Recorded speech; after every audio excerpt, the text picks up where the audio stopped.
Trump ক্ষমতায় এসে আবারও ফিলিস্তিনিদের চোখের ঘুম হারাম করে দিচ্ছেন। যুক্তরাষ্ট্র নিজেই চাইছে গাজা দখল করতে। এতেই মাথা গরম হয়ে গেছে সৌদি আরবের।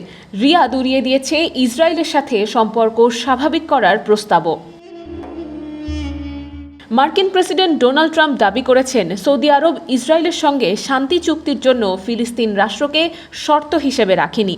তবে একথা উড়িয়ে দিয়েছে রিয়াদ। সৌদি আরব আবারও স্পষ্ট করে বলেছে, ফিলিস্তিন রাষ্ট্র প্রতিষ্ঠার আগে ইসরায়েলের সঙ্গে সম্পর্ক স্বাভাবিক করার প্রশ্নই ওঠে না। মঙ্গলবার মার্কিন প্রেসিডেন্ট ডোনাল্ড ট্রাম্প ও ইসরায়েলের প্রধানমন্ত্রী বেনিয়ামিন নেতানিয়াহুর যৌথ সংবাদ সম্মেলনের পর সৌদি আরব তার অবস্থান পুনর্ব্যক্ত করেছে।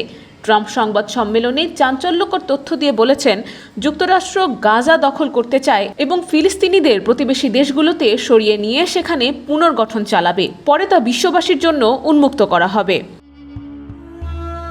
পাল্টা জবাবে সৌদির পররাষ্ট্র মন্ত্রণালয় এক বিবৃতিতে বলেছে, 1967 সালের আগে সীমানার ভিত্তিতে পূর্ব জেরুজালেমকে রাজধানী করে একটি স্বাধীন ফিলিস্তিন রাষ্ট্র প্রতিষ্ঠার পক্ষে রিয়াদের অবস্থান অটল ও অবিচল।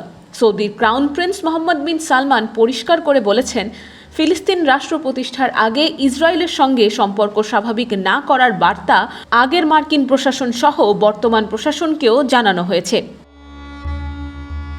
তবে বিশ্লেষকদের একাংশ মনে করেন, সৌদি আরব এই নিয়ে প্রকাশ্যে কঠোর অবস্থান নিলেও মোহাম্মদ বিন সালমান গোপনে বেশ নমনীয়। তারা বলছেন, সৌদি আরব শুধু ফিলিস্তিন রাষ্ট্র গঠনের একটি মূল নকশা চায়, তারপরই ইসরায়েলের সঙ্গে সম্পর্ক স্বাভাবিক করার দিকে এগোতে পারে। IBTV USA, new York.